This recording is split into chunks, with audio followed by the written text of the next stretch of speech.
熄灭之后，比赛开始。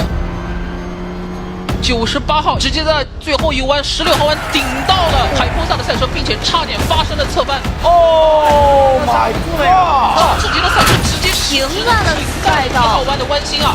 眼前一黑，前面就是个车，完全看不到。哇！活塞的一台赛车再度发生了翻车。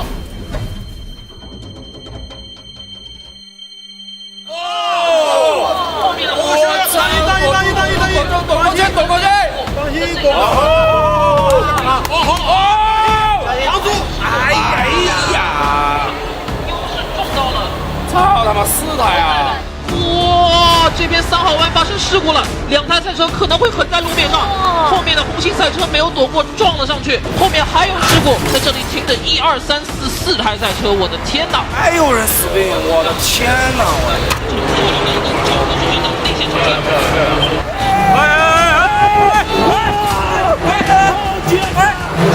绝杀！是的，绝杀了！我这2天什么都没有，各种退赛，各种车坏，我操！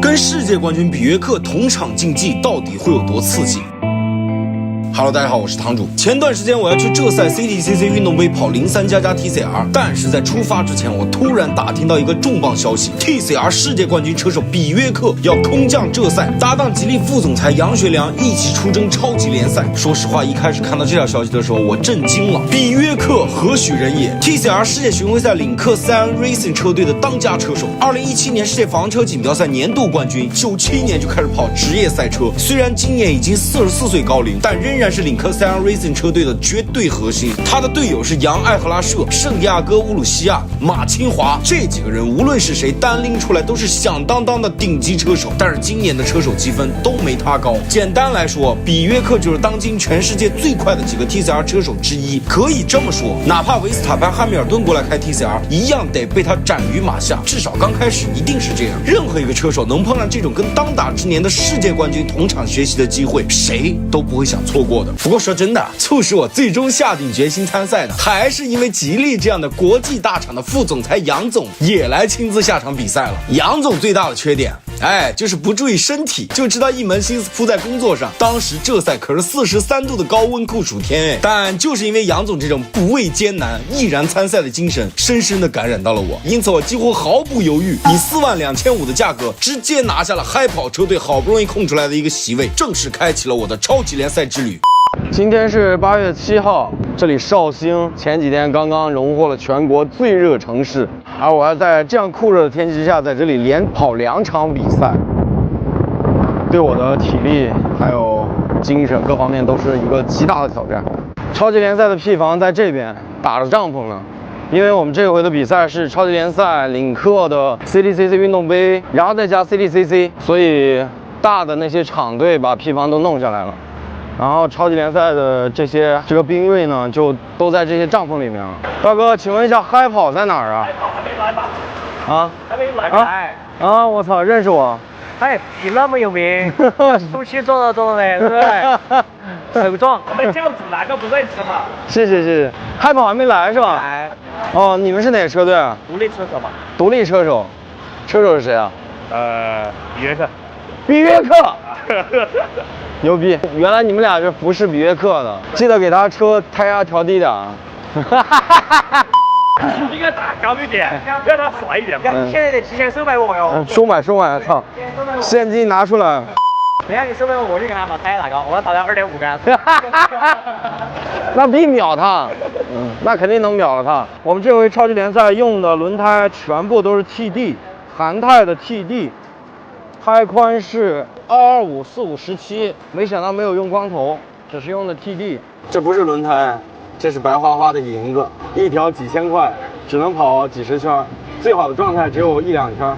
呢個就係賽車啊，你知唔知啊？超级联赛是吉利举办多年的一个单一车型统规赛，它最厉害的地方就是它的变速箱居然是序列式的，在国内的前驱统规赛赛车里，它仅此一家，别无分号。除此以外，它还配了全取代赛用电脑，配合赛用的 ECU 标定，这样就永远不会有 ESP 介入这种奇奇怪怪的问题来困扰你了。它还配了赛用刹车，并且前后刹车比例可调，同时它还搭配了立式踏板，刹车没有助力也没有 ABS， 因此它的刹车脚感硬的像块铁，踩轻了刹得不够，踩重了又直接抱死滑出去了。因此它对于车手的刹车技巧是个极大的考验，可以说它除了马力稍微小了点，几乎没有任何槽点，驾驶感受极其优秀，是我开过的最像 TCR 的入门级赛车。可以说开完它之后，你完全可以无缝衔接 TCR。因此，吉利的超级联赛给国内培养输送了超级多的赛车人才。就光凭办了这个统规赛，吉利稳坐国内赛车文化推广第一品牌的宝座，没有任何品牌能撼动其地位。好了，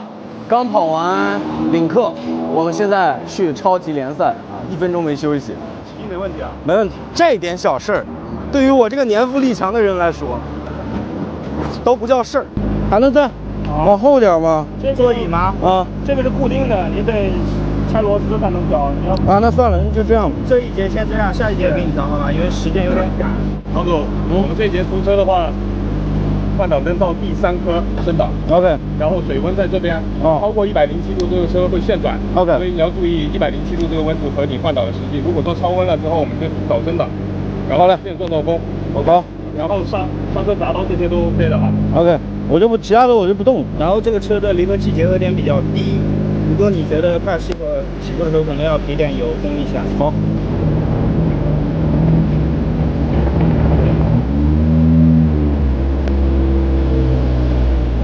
我操，这方向盘，方向盘，嘿，怎么了？方向盘太远了，你能不能近一点？它只能调上下，不能调前后。我操，行，这么着吧。 OK。我操，太不舒服了这。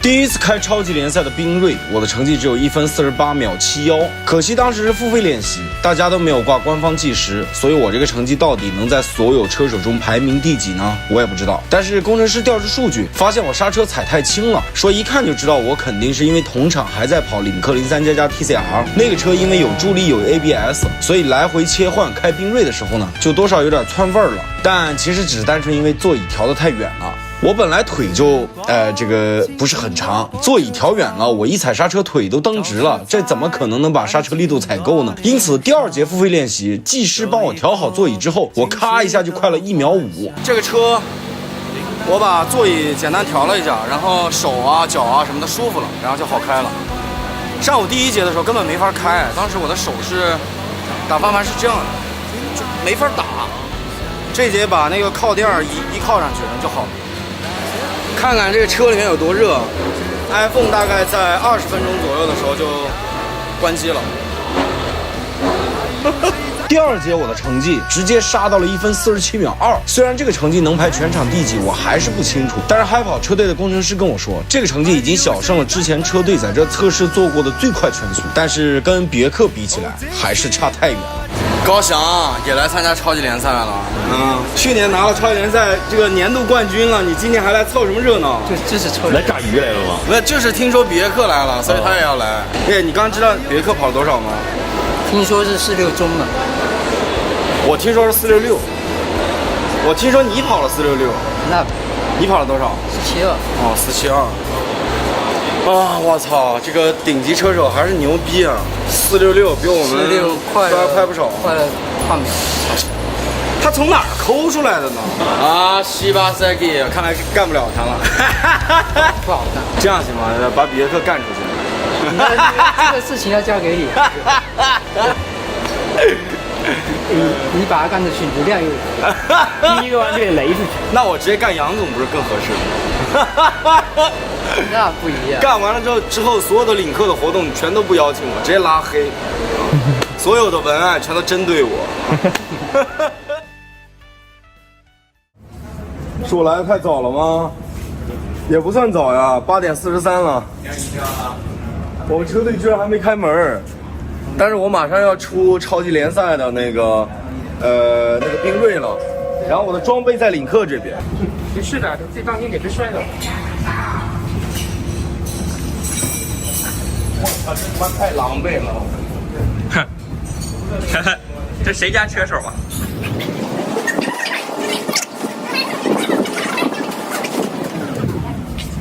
我操！所以我说这边套个袋子，直接把车灌出去最省事。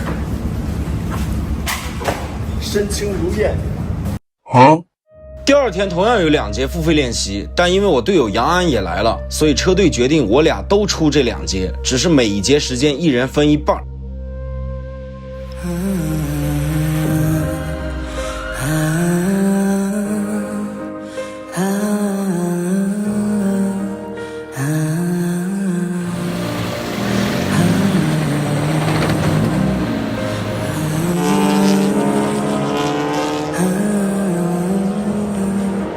刚上去第1节，然后跟昨天的成绩一模一样，它也比昨天新，但是有一个情况，组委会在那个3连弯那个地方加了2个超级大的桩桶，在那个地方严重的影响了我们的切弯速度。虽然呢只开了2个半节，但是在轮胎更旧且这赛官方在最容易偷时间的3连弯上加装了2个减速桩桶的情况下，我依然还是能跟头一天的圈速节奏保持一致，分别是1分47秒3跟1分47秒2，分列场上的第3跟第2位。这就说明我一定是比昨天更快了，但场上还是有2个人比我更快，一个是李涵宇，就是那个之前在宁赛开992 GT3 Cut 比我快了2秒5的男人，另外一个就是比约克。本来我们昨天悄悄打听到他跑的1分46秒6，以为差不多也就极限了，结果人家在今天赛道条件明显更差的情况下，反手刷了一个46秒0，一个46秒1，比我直接快出1秒以外，这个差距真的很让人绝望。而世界冠军最牛逼的一点是，他跑练习的时候完全不藏私，后方有车故意跟着他要学他线路的时候，如果换做别的职业车手，很多可能就散热不飞了，因为怕你偷学。但是比约克是真的一点都不怕，你只要敢学他就敢教。据说李涵宇1分46秒9那一圈就是跟在比约克后面学出来的，但是比约克的开法普通人确实学不来，过弯之狂野让人瞠目结舌。而比约克更无私的一点是，他跑完了最快圈之后，立马就把最快圈车载甚至 VBO 数据都直接丢群里了，真的是让人震惊。当然了，别的车手不愿意分享那些数据和车载，其实并不是他们做错了什么，因为比约克如果跑职业联赛的话，他也绝对不会把那些数据分享给别人的，可能他单纯就是觉得，我即便把数据给你们了，你们也开不过我。我不是针对你啊，我是说在座的各位都是乐色。还有大概3、4分钟，车下来。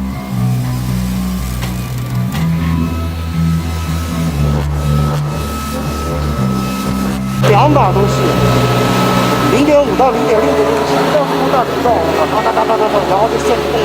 第3节是过热了是吧？好几次都是，我给你看视频你都知道，那个范率0.5、0.6了，然后车就哒没了，好气啊！然后我们中午把那个跟水温有关的全部再换个新的。那个车子完全没有办法 push， 稍微的，就是可能只有第1圈、第2圈能跑，然后后面呢，你就不管散多少圈热，1圈之内就崩掉了，都高温。对我好几次都是快了0.5，快了0.6，在后场大直道，眼见着就要冲线了，就没了。来一下是吧？帮来一下就没了。行，我们中午把那个，要不然我这一圈就46中了。明白了，了解。改一下好了。很影响我的那个啥，你知道吗？其实我先吃饭嘛，中午让他们都给换一下，换一下再试一下。然后这样的话咋跑这个赛啊？跑不了啊！我都已经2个绿灯换挡了，这天哪！46中看到了对吧？那就行。能到46中。好，没问题。超级联赛因为办了很多年了，车稍微老了点儿，加上这赛今年天气格外的高，因此散热稍微有一点点扛不住。那为了保护引擎呢，所有人的发动机都设置了保护模式，也就是水温如果超过108度就会自动锁动力。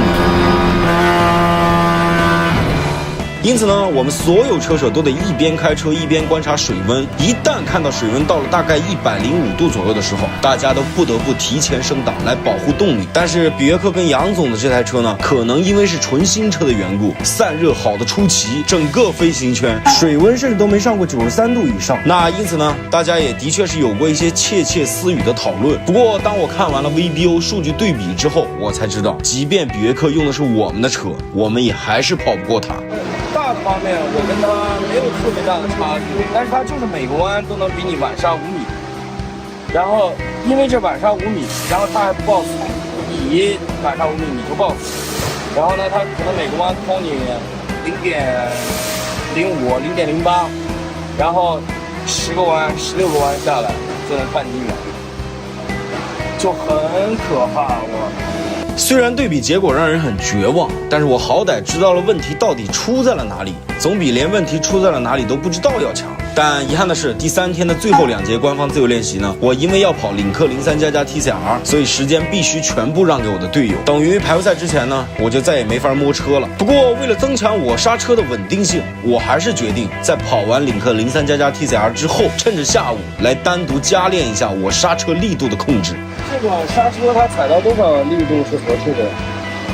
前面50个把左右，有的时候可以到对，差不多50、55这样子。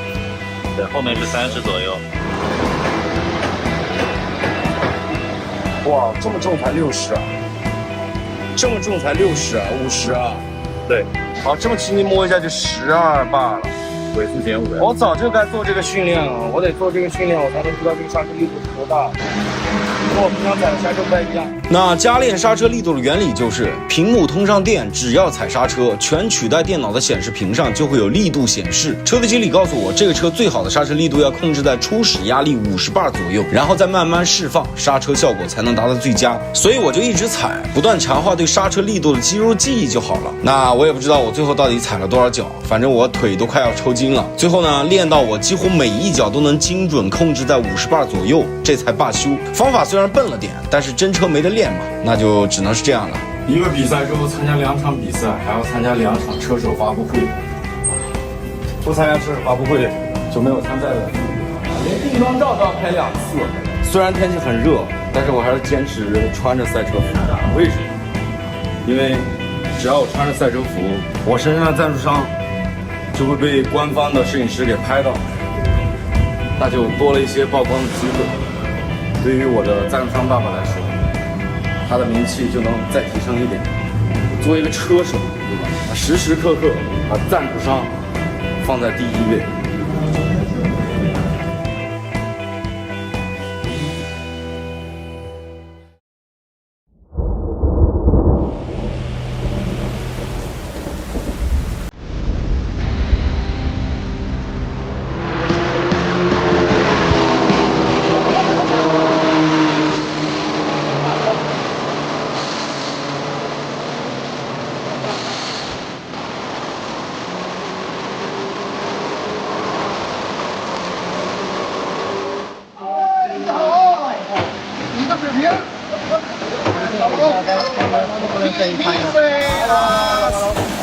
influence on the internet。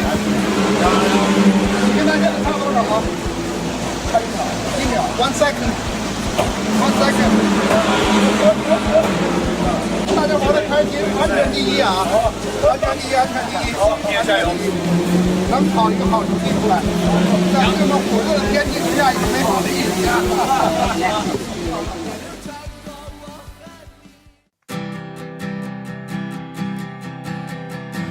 排位赛全员出动，4员战将。来，你觉得我今天能拿第几？必须干第1。第1有点悬，第1就算了。那个叫什么来着？别克赛啊，你觉得我能拿第几？保1争1了，保持5争1。还看着这个目标容易实现，你约定个啥目标？你自己难选，你能拿第1？争取拿第2吧。争取拿第2，牛逼！别克确实干不过。昨天我看了看 log， 每一脚刹车比我晚5米。但是如果我晚5米，可能就报喜不出队。给压没了。没什么好怀念，可是你曾经的。跑排位赛之前就得抗。对，我要赚500万。我明天成为爸爸们。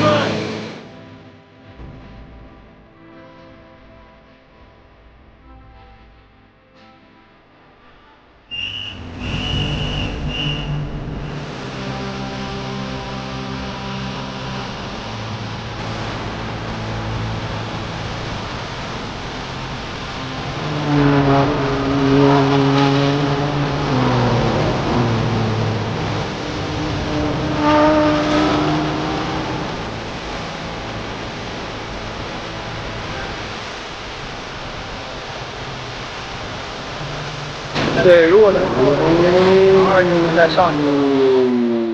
紧张刺激的排位赛马上就要到来，那么问题来了，虽然少了2节官方练习，但是我临时抱佛脚恶补了一下刹车力度练习的情况下，我究竟能跑到多少呢？能在全场排第几呢？发弹幕预测波。那么接下来皆さんこんにちは，缤瑞赛车浙赛飞行圈。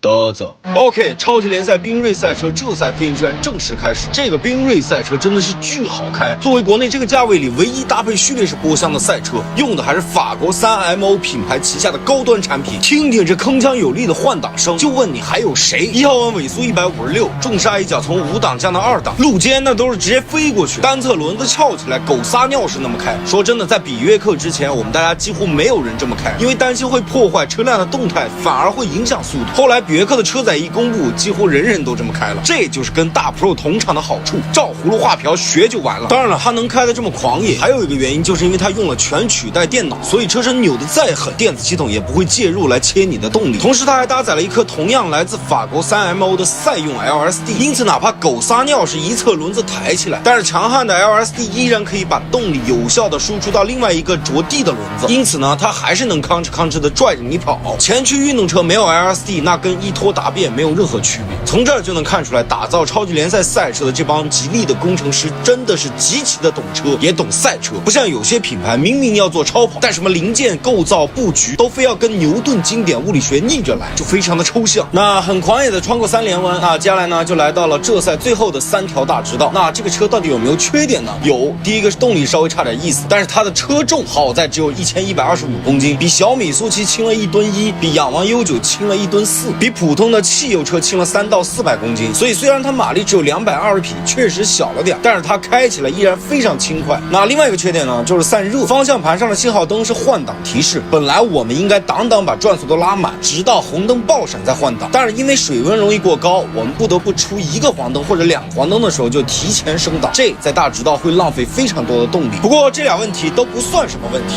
缤瑞这台车的驾驶感受依然是所有前驱统规赛赛车里最接近 TCR 的，那最终冲线1分46秒7。467，61号跟23号跟出来了，460。那个我的队友这2天1圈都没练，所以车队经理让我跑了大概12分钟，12分钟，然后就回来了，把剩下的20分钟留给我的队友去练习。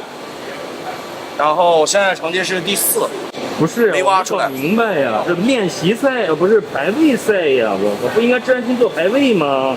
到红旗。无所谓了，就这样。好气。正常来说应该是排位，要给它尽量排到靠前的位置，因为这个车容易过热。对呀。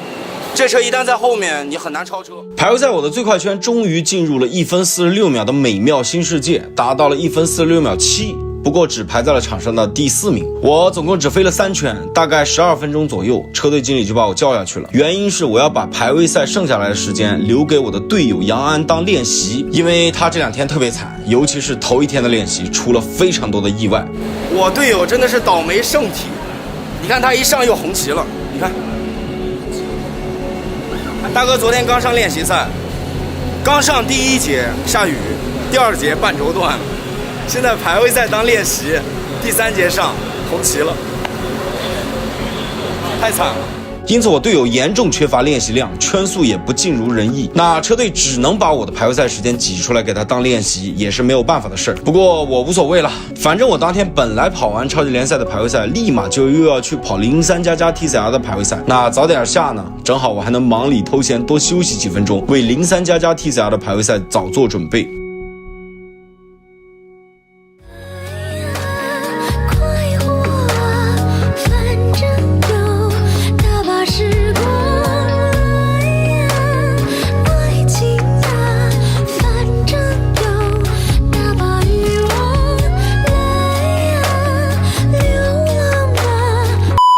超级联赛的第一回合马上就要开始了，然后呢，我跑的排位，但是我把第一回合的这个开车的机会给队友了，因为我想第二回合跟比约克一块。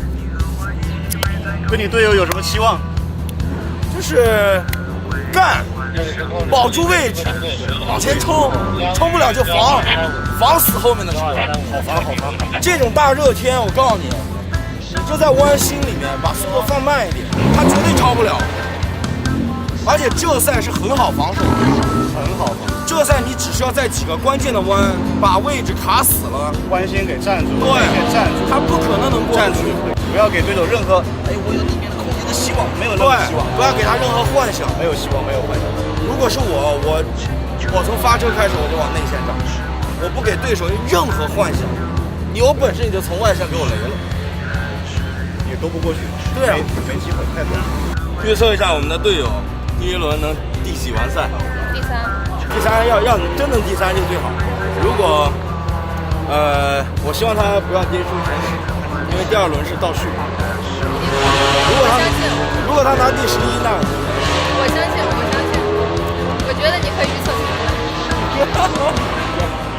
比约克虽然帮助他们车组毫无悬念地拿下了杆位，但是第一场正赛，他们车组决定让杨总先出，而杨总呢，选择把争冠的机会留给年轻人，主动申请了末位发车。那这样的话呢，我们车组就能第3发车了。那超级联赛本来一共就3场正赛，头2场是一个车手单独跑的冲刺赛，每场30分钟，我跟队友杨安会分别各自跑1场，只有到了最后一场45分钟的耐力赛的时候，才需要我俩一起合作。我们超级联赛 Pro 2024赛季第10轮的比赛马上就要开始了，给他线路全站住，流量密码就来了，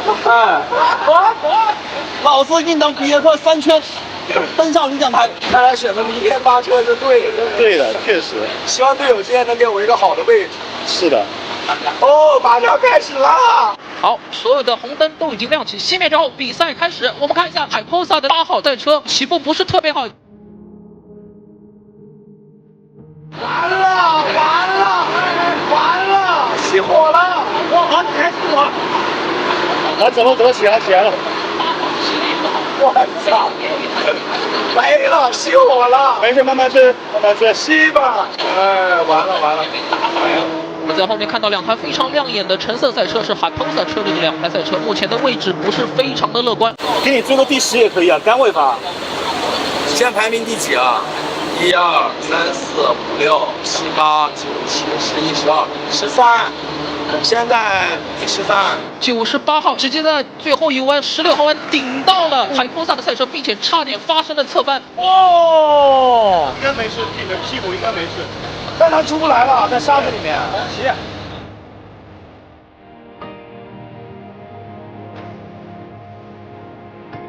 守住这个第10啊，明天我就能杆位发车了。前面还会有对赛的。如果他第11呢？第11我们就第11发车，所以一定要守住第10。对。比赛恢复了，比赛还剩19分钟。开始了。今天赛道的温度。赛车也一定会遇到或多或少的一些这个超温的一个问题，所以他在跟随前面赛车的时候，如果贴得太近或者长时间跟随没有吸到新鲜空气的话，可能会遇到过人的一个情况，这也是今天我们场上车手需要注意的一点。8号，发生了碰撞，这里是杨安的赛车和55号张志杰是发生了非常严重的碰撞。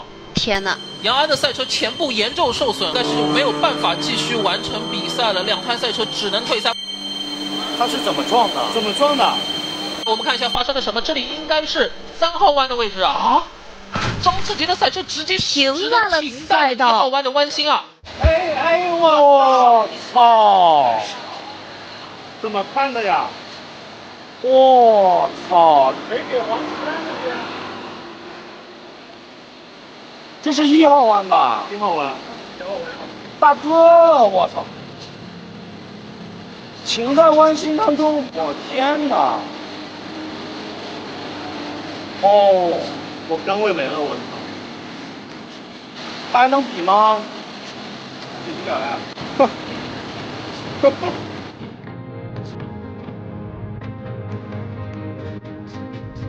眼前一黑，眼前就是个车，完全看不到。啊，很遗憾，我队友起步的时候熄火了，直接从第3掉到了全场最后。而更不幸的是，有一台摩赛的赛车莫名其妙的死并在了1号弯的路肩上，那是一个下坡的视野盲区，导致我队友进弯的时候猝不及防，直接退赛了。而最惨的是，赛规规定第1轮正赛的成绩，前10名第2轮倒序发车，10名开外的第1轮正赛的成绩排位就是第2轮的发车顺位，也就是说第2场正赛我得从末位发车了。我的车先下来了，我去看一下情况，看怎样吧。肉眼可见的啊，轮毂废了，轮胎炸了，大梁弯了，防撞钢梁要换，水箱中冷要换，前面的气坝要换，机盖叶子板钣金吧，前嘴一套微微匣，应该还要更严重一点。今天晚上我们车队技师的生活应该就会很充实了，不会那么空虚了。半程又断了。对，刚上岗。贼按小时数，这半程上岗了大概12个钟头，13个钟头又断了。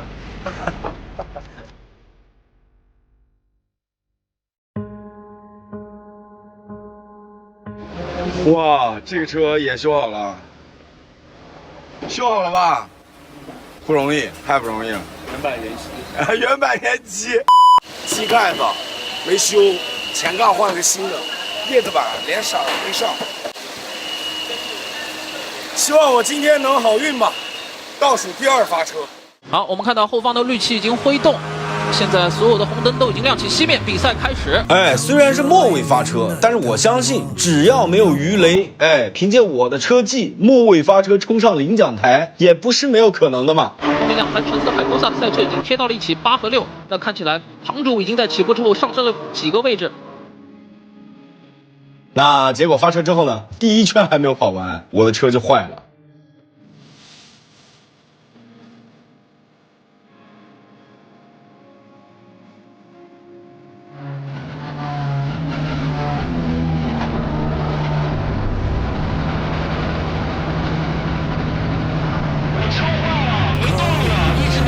OK， 收到，散热。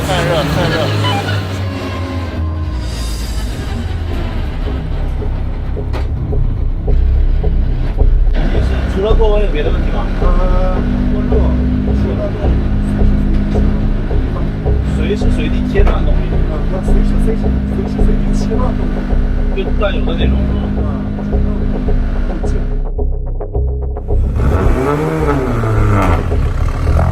本来呢，我的比赛肯定是毁掉了，因为冲刺赛你只要进1次站，立马就丢了几10秒，那神仙也追不回来啊。不过我运气爆炸，场上当时出了安全车，我立马冲出去疯狂赶路，终于追到了队尾，这直接拯救了我的比赛。那重新发车之后呢，我就紧紧跟在了大队伍身后，伺机而动，在第1圈的 T13，我就进了内线，跟摩赛车队的一个车手并排了。大哥不知道没看到我，还是平常就这个风格，直接无视我，斜着身子就硬往弯心里强挤，空间是一点都不给我留啊！要不是我对超级联赛的比赛风格早有心理准备，我俩在这个弯就直接退赛了，只能继续跟在身后观察。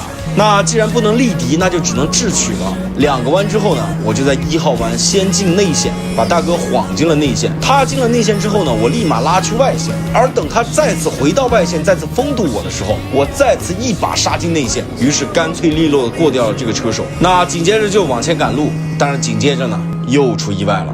哇，这边3号弯发生事故了，2台赛车可能会横在路面上，后面的红星赛车没有躲过，撞了上去，3车事故。那这下陈思聪不得不退出今天比赛的争夺了。后面还有事故，8号赛车堂主又是撞到了活塞的赛车。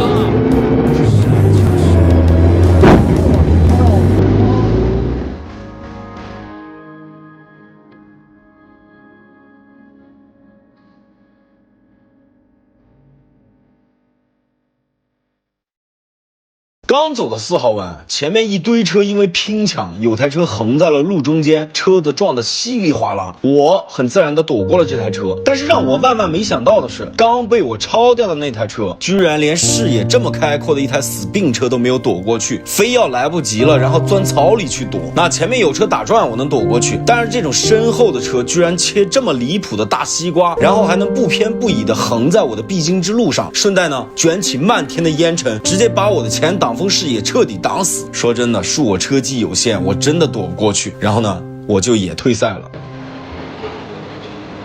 我是应该在前面发车，这后面我看太乱了。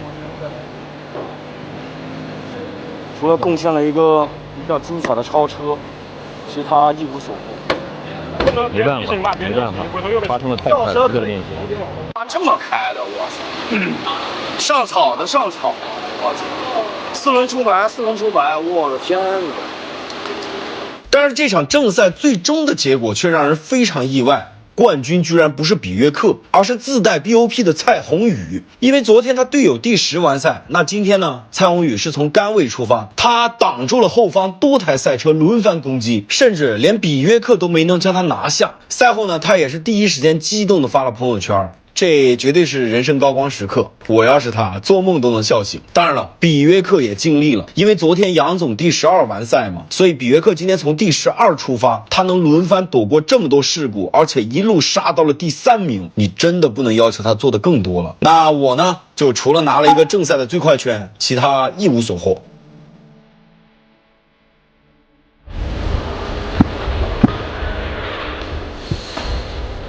你自行看待，如果说车还能跑的话，你就接着跑。水箱高架变形好对了，风扇在那吱喳吱喳的。还有的修吗？这个车？不知道，没得修了。不知道，什么都不知道，现在不爱问。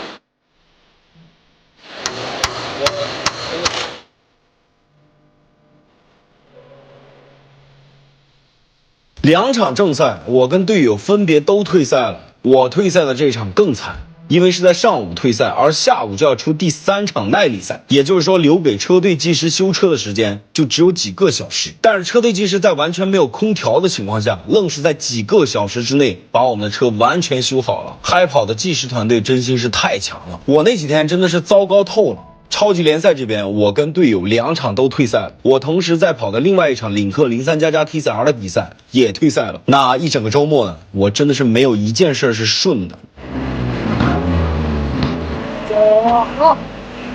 加油！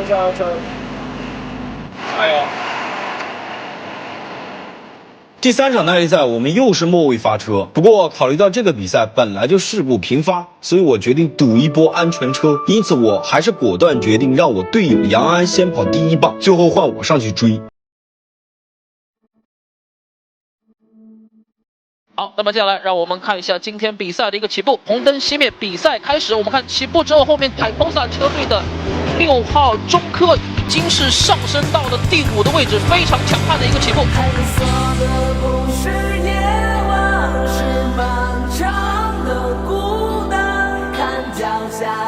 哇！活塞的一台赛车再度发生了翻车，别翻车了，我靠！又翻车了。都走过去了，爱的。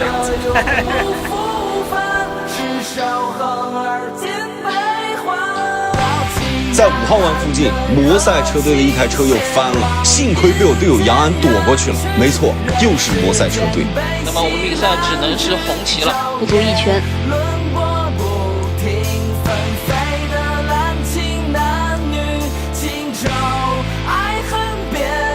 我们看到比赛预期恢复之后，杰凯的11号赛车已经面临身后高墙的一个进攻了。他揉的很好。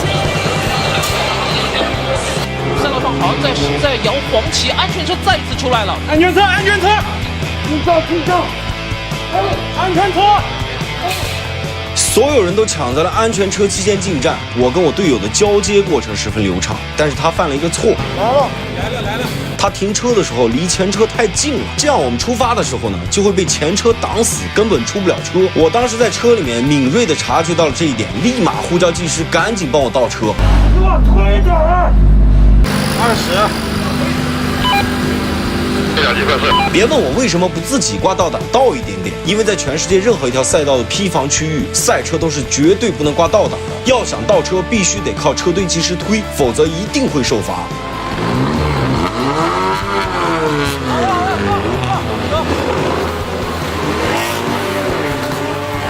那遗憾的是，等技师帮我推好车还是晚了。那就因为刚才那俩错误，我们在维修区里整整多耽误了10秒多。在维修区里，先后被4台车咔全部翻掉了。所以呢，我就直接来到了场上几乎最靠后的位置。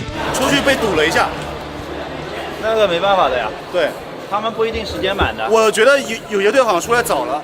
出场之后，因为场上还是安全车在带，所以我们要疯狂往前赶路，一直到跟大部队汇合为止。那在这个赶路阶段呢，我们是不能超车的，必须要等安全车撤离，我们在全体过了控制线之后，比赛才能正式开始。好，现在比赛已经绿旗恢复了。这个赶路的过程就耗费了我们大概8分钟，此时距离比赛结束仅仅只剩18分钟左右。随着安全车撤离，前方的车辆从后场大直道就开始提速了。我一开始甚至都没太能跟得上，不过这样也好，万一前方又有人重刹车了，我起码还能躲过去。1号弯前车刹车非常早，我一个极限板刹车钻了进去，先超一台再说。踢了上去。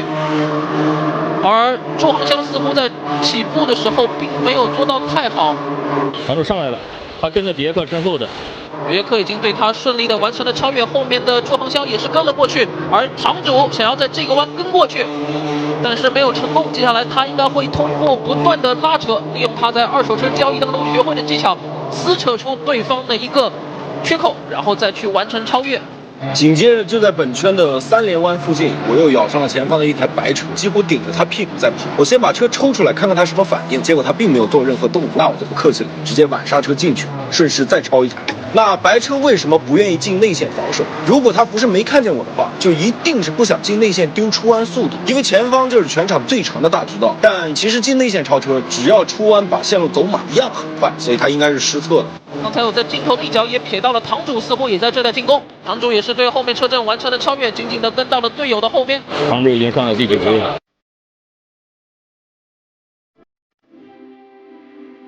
太红雨滑，哎，好，P80，别人滑60秒没了，哎。那更前方就是我们嗨跑自家的队友了。本来他距离我很远，但是他在1号弯跟人缠斗，被我迅速拉近。那在接下来的几个弯呢，我连续用更大的进弯角度，带出更高的进弯速度，一直不断的贴近他。前方4号弯，他的弯速有点慢，应该是被前方的车手影响到节奏了。我顺势进内线跟他并排了，他也给我留了充足的位置，非常有素质。那接下来呢，我连续走了好几波交叉线，既没有丢失自己的速度，同时几乎每个弯都能跟他并排。6号弯我轻刹一脚，根据他的节奏又走了一个交叉线，直接进内线跟他并排了。他往外试探了一把，但是我的态度比较强硬。那我们毕竟是同一个车队嘛，所以他也没有强硬的关我的门，直接把我放过去了。感谢好队友。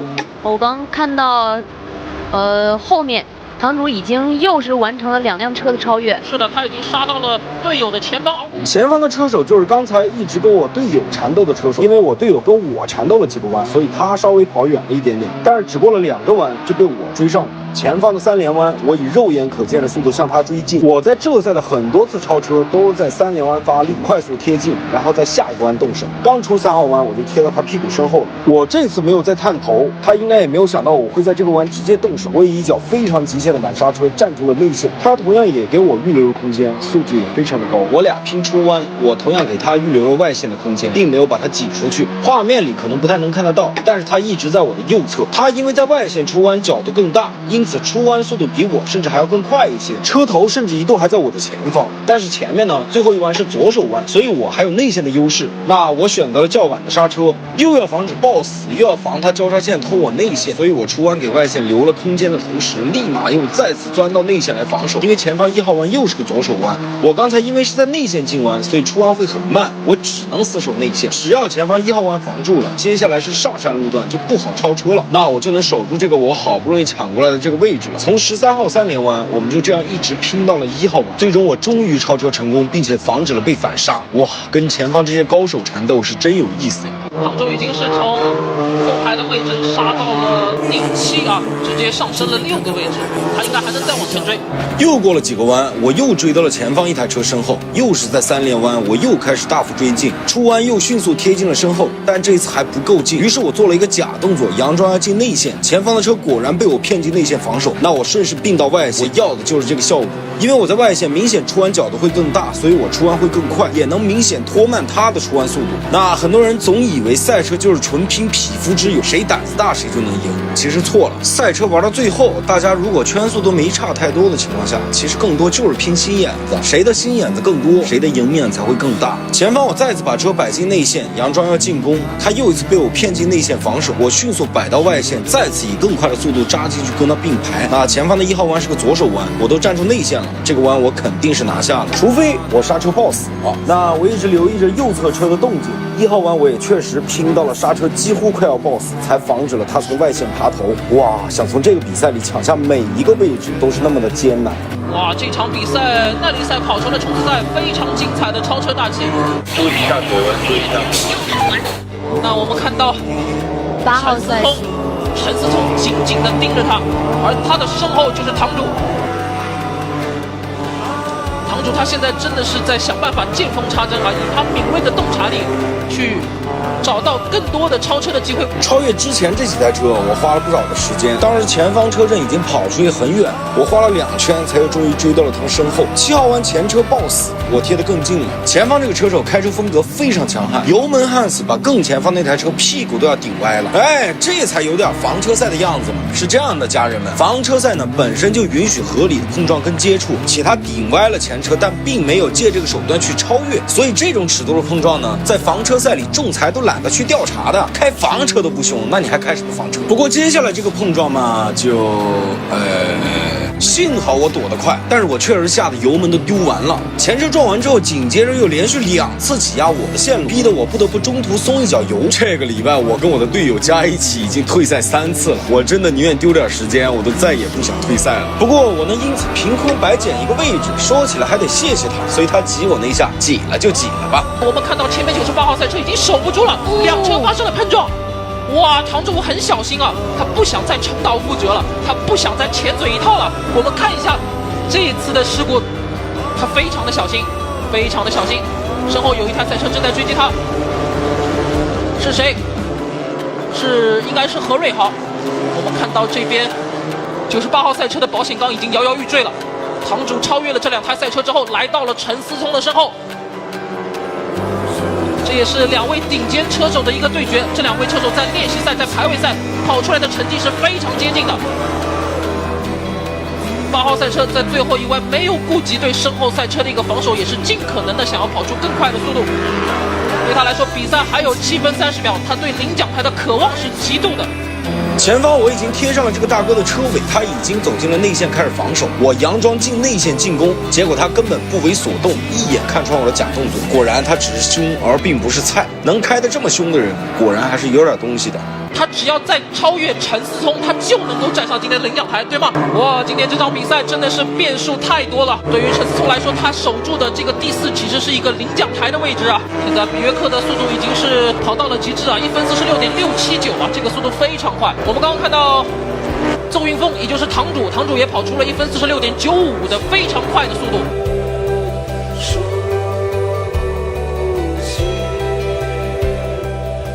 他如果跟的时间太久，会对他的发动机产生比较大的一个负荷，包括前面的堂主也是这样的一个状况吧。所以现在他需要去走一个不同的线路。堂主也是尽可能的让赛车在直道上面大口的去呼吸新鲜的空气。镜头看回来，这个位置的情况实际上有变化了，因为蔡宏宇的节奏慢了下来，他的节奏慢了会拖慢陈思聪，陈思聪的节奏慢下来会被堂主给盯上，缩短了他们之间的间距。是的，那么当陈思聪跟蔡宏宇发生缠斗的时候，就是堂主最好的超车机会。事后我才知道，原来他就是陈思聪，是超级联赛今年的年度冠军车手。他是真的好难追，我连续追了3圈，但我俩的距离始终差不多。他甩不开我，我也没法进入到他的有效进攻区域。我连续做了好几次假动作，他也是一点都不吃火。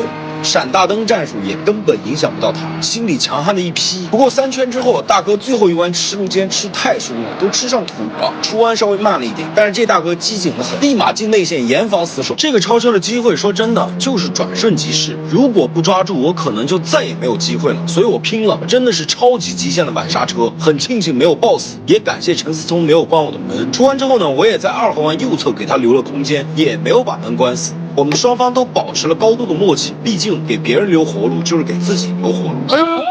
有机会，如今快！堂主已经杀到了内线，像一把利剑直插弯形。1号弯杀到了内线，2号弯抢占线路，3号弯还是内线，成功上到第3，非常漂亮的一个教科书般的内线超车。冲头了！好啊！牛逼！那回想一下，这个超车之所以能成功，其实可能还真就是误打误撞，跟之前我多次做了内线佯攻的假动作有一定的关系，等于打窝成功了，让他觉得我最后这一次可能又是骗术，所以他才一时大意被我偷袭成功了。这个进攻赢还真就是赢在了出其不意，如果他真就是专心盯防我，那我真的是一点机会可能都没有。下一圈了，不加钱直接就完事儿了，不加钱。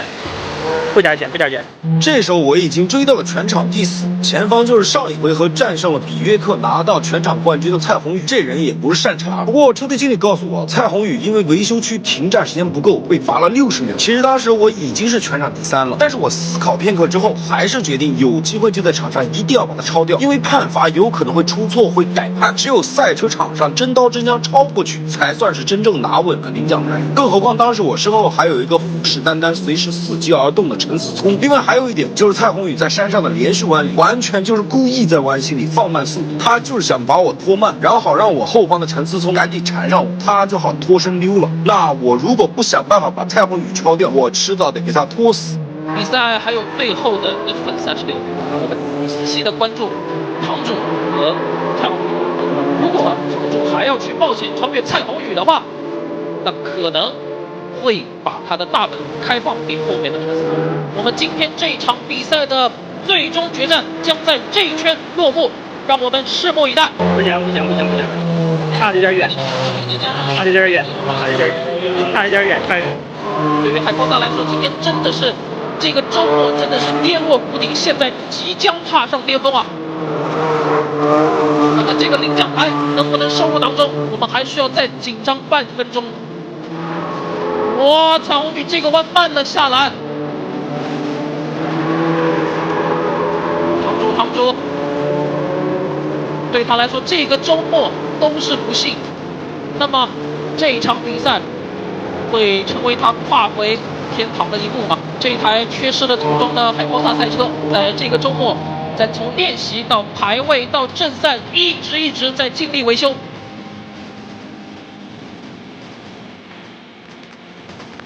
哇，蔡宏宇这几个弯已经几乎找不到弯心在哪里了。13号弯，这一边堂主是被逼得没有地方走啊，只能不断一边关注着后面赛车的一个动向，一边还要注意蔡宏宇的一个情况。他现在和蔡宏宇并排，后面的陈思聪可能会杀上来。天哪，最后一弯会演变成3车并排吗？会变成3车的缠斗吗？最后一圈，也有机会，还有机会。不行就我操，看什么策略了？妈了个逼！对，真他妈紧张啊！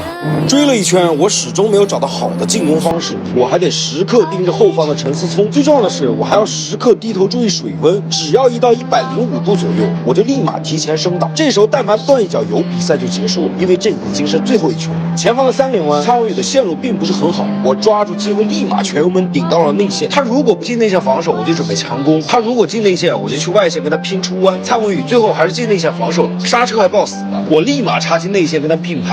接下来就是拼拼出弯了。我的出弯速度明显更快，蔡宏宇这时候开始故意来挤压我的线路，这显实是属于没有任何必要的动作，挤我也不可能松油啊。这时候我身后的陈思聪也准备放手一搏，准备强插我的内线，我迅速摆到了最靠左的位置，不给他任何进攻的希望，他只能转出外线。这时候呢，前方就只剩最后一个弯，我刹车已经很晚了，但蔡宏宇比我还要晚，他给我留了内线位置，虽然不多，我也给他留了外线空间。出弯我就知道我一定赢了，都顾不上换挡，先后给了他2次拜拜的手势。我们紧盯最后一弯，哇！堂主，看一下3车并排出现吗？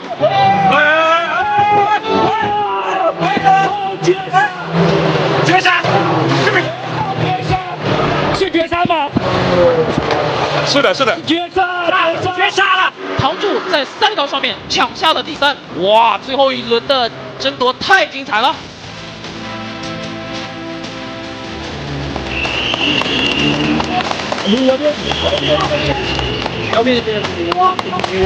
可以了，康弟。经历了1周甚至是1个月低谷的堂主，然后这边见缝插针，犹如一把利剑啊，撕开了所有车手的防线。他说过，他最喜欢的就是这种拳拳到肉、见缝插针的厮杀的总规赛。打着力气，载着梦。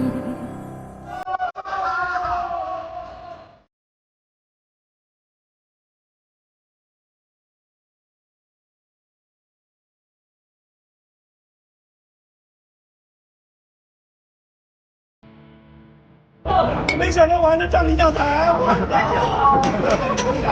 这2天什么都没有，各种退赛，各种车坏，我操！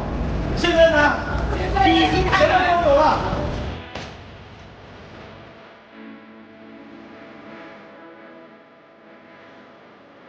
看看这个车里面有多热，iPhone 大概在20分钟左右的时候就关机了。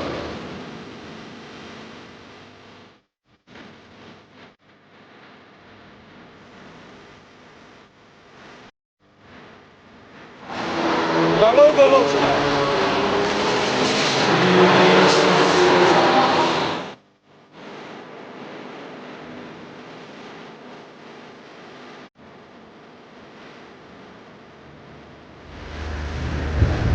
不要再去，蛮好玩的。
那一整个周末呢，我干啥都没顺过。没想到最后一场比赛，我跟队友通力合作，居然还能从第12名一路杀到第3名，我真的当时差点哭出来。我还拿到了全场第2的正赛单圈，但还是落后比约克0.3秒。当然了，我能最后时刻冲上领奖台，也必须要感谢前方所有车手的攻防有度，点到为止。赛车跑多了，你就会发现一个悖论：越是跟高手对决，反而你会觉得超车貌似要更容易一些，因为他们做的所有动作你都能看得懂，他们不会乱来。所以这场比赛呢，虽然赛后我算上车损加上参赛费用，一共花了9万多，但是我依然非常开心。那这场比赛呢，我最大的遗憾是，本来是奔着跟比约克来过2招的，结果整个比赛周末我连比约克的尾灯都没看到。同时呢，通过这场比赛，我也看清了自己同世界上最顶尖的车手之间还是有非常明显的差距的。希望以后还能有机会跟他们好好学习吧。那节目的最后呢，必须得感谢吉利的超级联赛，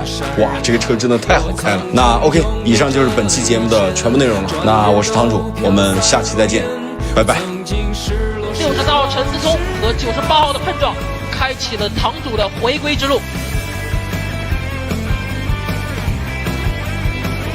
堂主开始几乎以比约克的这样一个超车的频率，1-2个弯就超一台，1-2个弯就超一台，持续的回到了前排，甚至对上一轮天府赛道表现非常强势的陈思聪完成了超越，并且在顶住身后陈思聪进攻的时候，在全场的最后一弯，在赛道上面完成了对去年总冠军的一个超越。